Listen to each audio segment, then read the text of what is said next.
আমি ঢাকা বিশ্ববিদ্যালয়ের সূর্যসেন হলে ছাত্র ছিলাম। আমি যখন সূর্যসেন হলে পড়ি, আমাদের একজন নাইট গার্ড ছিল, আমাদের মামা ডাকতাম, নাইট গার্ড ছিল। তিনি সারা রাত ধরে ডিউটি দিতেন, সকালে পিঠা বিক্রি করতে। তো আমি বললাম, মামা আপনি সারা রাত ধরে ডিউটি দেন, সকালে আবার পিঠা বিক্রি করেন, আপনি ঘুমান কখন? সে করবে, মামা একটু একটু দোয়া করবেন, আমার ছেলে এসএসসি তে প্লাস পেয়েছে, এসএসসি তে পরীক্ষা দিচ্ছে, যদি এই প্লাস পায় তাহলে আমি তাকে ঢাকা মেডিকেলে ভর্তি করাবো, আর মেডিকেলে ভর্তি হওয়ার পর আমি এর চাকরি ছেড়ে দিব, রাতে ঘুমাইতে পারেন, এই চাকরি আমি করব না। আমি বললাম ফাইন। তারপরে কিছুদিন যাওয়ার পর দেখি মামা দুপুরে ফল বিক্রি করছে। তাই বললাম, মামা সারা ধরে ডিউটি দেন, সকালে পিঠা বিক্রি করেন, দুপুরে ফল বিক্রি করেন, আপনি ঘুমান কখন? সে বলবে, মামা আমাকে আমার জন্য একটু দোয়া করো, আমার ছেলে এই প্লাস পেয়েছে, কোচিং এ ভর্তি করাইতে হবে, 20-30 হাজার টাকা লাগবে, এই জন্য আমি একটু কষ্ট করছি, ছেলে মেডিকেলে চান্স পাওয়ার পর আমি তো চাকরি ছেড়ে দিব। তা আমি বললাম যে, মামা ধর্মকর্ম শিখান্ত ছেলেকে। বলতে, ছেলে তো আসলে ফিজিক্স কেমিস্ট্রি পড়তে তো সময় পায় না, আমার ছেলে ভালো ছেলে, আমার ছেলে আবার কোনো সমস্যা নেই, ও আবার ওইসব ঝামেলাতে নেই। মা বাবা তো সবসময় সন্তান তার কাছে ভালোই থাকে। কিছুদিন যাওয়ার পরে আমি তাকে কোচিং এ ভর্তি করার ব্যবস্থা করে দিয়েছি, ছাড়ের ব্যবস্থা করে দিয়েছি। কিছুদিন হটফুট করে দেখে আমার রুমে মিষ্টি নিয়ে আসলো, মামা আমার ছেলে ঢাকা মেডিকেলে চান্স পেয়েছে। কি উত্তাল, কি আনন্দ! আমার লাইফে সন্তানের খুশিতে এত আনন্দ পিতামাতা হতে পারে আমি কখনো দেখিনি। মনে হচ্ছে সে মেডিকেলে চান্স পেয়েছে। একদিন কিছুদিন যাওয়ার পর মামা দেখি মন খারাপ করে বসে আছে। আমি বললাম, মামা আপনার মন খারাপ কেন? আপনার ছেলে ঢাকা মেডিকেল পড়ে, আপনার জীবন আর ঠেকায় কি, আপনি মন খারাপ কেন? বলছে, বাবা আমাকে ক্ষমা করবেন। কি হয়েছে মামা?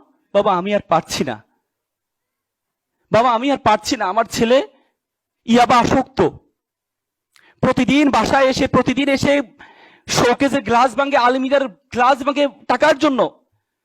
বাবা আমি বিশ্বাস করেছিলাম আমি যখন অসুস্থ হব আমার ডাক্তার ছেলে আমাকে সুস্থ করবে, আজকে আমি সুস্থ মানুষকে আমার ছেলে অসুস্থ বানিয়ে দিচ্ছে। এমন ডাক্তার ছেলে তো আমি চাইনি। আমার ছেলে যদি দিন মজুর হতো, আমার ভাইয়ের ছেলে দিন মজুর, সারাদিন কাজ করে এসে মা বাবার সাথে একসাথে খাওয়া দাওয়া করে, এমন ডাক্তার ছেলে তো আমি চাইনি, এমন অসভ্য ছেলে তো আমি চাইনি। With due respect to our guardians, আমি আপনাদেরকে সম্মান রেখে বলছি, আপনি আপনার ছেলেকে ডাক্তার বানালেন, ইঞ্জিনিয়ার বানালেন, কোনো কাজে আসবে না যদি আপনার ছেলের মধ্যে ধর্মীয় জ্ঞান না থাকে। এই ছেলে ভয়ঙ্কর আকার ধারণ করবে, ভয়ঙ্কর আকার ধারণ করবে। স্টিমলি হিল ইংল্যান্ডের শিক্ষা কমিশনের চেয়ারম্যান ছিল। ইংল্যান্ডের শিক্ষা ব্যবস্থায় 40 বছর কোনো ধর্ম ছিল না। স্টিমলি হিল একদিন চিৎকার করে বলছিলেন, if you teach your children 3 years, তুমি যদি তোমার সন্তানকে 3টি আর শিক্ষা দাও, রিডিং, রাইটিং আর arithmetic, if you forgot the 4th arts, তুমি যদি চতুর্থ আর্টটি শিক্ষা দিতে ভুলে যাও, দ্যাট ইজ দ্য রিলিজিয়ন, তাহলে তুমি তোমার সন্তান থেকে পঞ্চম আর্টটি পাবা, সেটি হচ্ছে বর্বরতা, বর্বরতা, বর্বরতা। ধর্ম আপনাকে শিখাবে। ওয়াকাদা রাব্বুকা আল্লা তা'বুদু ইল্লা ইয়াহু ওয়া বিল ওয়ালিদাইনি ইহসানা ইম্মা ইবলুগান্না ইনদাকা বারাহুমা আও কালাহুমা উফি ওয়া কুল্লাহুমা কাওলান করিমা। তোমরা মা বাবার সাথে উফ শব্দটি পর্যন্ত ব্যবহার করো না, উফ শব্দটি পর্যন্ত ব্যবহার করো না। ওয়াকফিদ লাহুমা জানাউ যুলা মিনার রাহমা ওয়া কুল রাব্বিরহামহুমা কামা রাব্বায়ানি সাগীরা। তোমরা সবসময় দোয়া করো, তোমার মা বাবা তোমাকে যেভাবে সম্মান দিয়েছে, তোমার মা বাবা যেভাবে তোমাকে লালন পালন করেছে, আল্লাহ তাআলা যেন তোমার মা বাবাকে সেভাবে লালন পালন করে। ধর্ম আপনাকে শিক্ষা দিয়ে, মান লাইসা মাল্লাম ইয়ারহামা সাগীরানা ওয়া লাম ইয়াকরু কাবীরানা।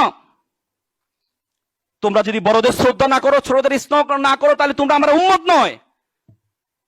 It's a religion, it's a religion. Each and every religion are emphasizing to respect senior brothers, to respect parents. অত সৈন্য হকিল কামরূপ রহিত কপতগিনী নির্বিষ্টাহ দলবগ পিঙ্গ কদলি কুঞ্জ প্রমোদ মানরা মাচ্ছন্নয় পহিত প্রকৃতি বিলক্ষণী কন্যা ক্রম গ্রহিত। প্রত্যেকটি ধর্ম ভালো কাজের কথা বলেছে, প্রত্যেকটি ধর্ম। সুতরাং আমি আপনাদের প্রতি অনুরোধ থাকবে, আপনি আপনার সন্তানকে ধর্ম শিক্ষা দিতে ভুলে যাবেন না। আপনি ইংরেজি প্রাইভেট পড়াবেন, ফিজিক্স কেমিস্ট্রি প্রাইভেট পড়াবেন, সাথে সাথে 5,000 টাকা খরচ করে ধর্ম শিক্ষাটা দিবেন।